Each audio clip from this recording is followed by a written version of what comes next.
Hi there, welcome to Efficiency Unlocked. I am Erica Quigley, CEO of Poka-Yoke Solutions and host of the show. And today we have with us Anthony Coruccini from All Chemical Transport. And every company has that tribal knowledge, and I think that's part of what might hold companies back from thinking that they can standardize, because they think, oh, you know, the things that we do are a little bit different and you can't standardize that.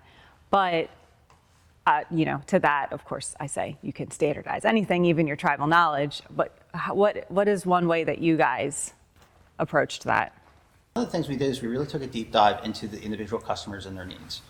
And so what it did is it created a lot of opportunities where we did find similarities, where we did find ways to be able to have that information. And we started small in terms of our improvements. We went from having a handwritten dispatch board into a computer-generated dispatch board. And what that forced us to do is to make the rest of the order information standardized. And there were certainly bumps along the way, but we continued to have that process evolve. And we made minor tweaks where information could be saved on an order so you can recall it. So if, for example, we go to the same stop in Long Island and we do the same thing every single time, we could recall that order and it was in the system. It was a new load. All you'd have to do is change the dates.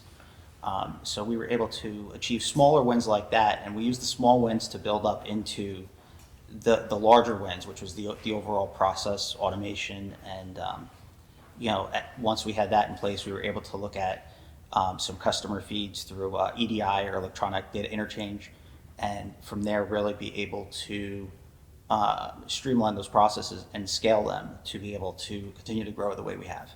I think that it's really awesome how there's like that one domino that once you do that, it's so easy to then take the next step into the next thing and move into the next phase.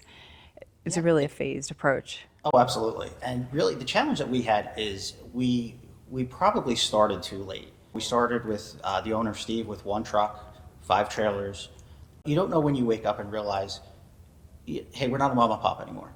And certain companies and certain styles, you can figure it out earlier. In our case, we were probably at, I would say 40, 45 trucks. So it becomes a much bigger wave to try to make these improvements, to make these changes, because you have people that have been doing things the same way for a long time. You have people that are that have been working with us from other companies that are used to working with us in the same way. So trying to shift external forces is always a challenge. But really, it's once we got that in place, that was really the piece that allowed us to take off and feel confident as we expanded with opportunities that came into us to be able to take advantage of those opportunities.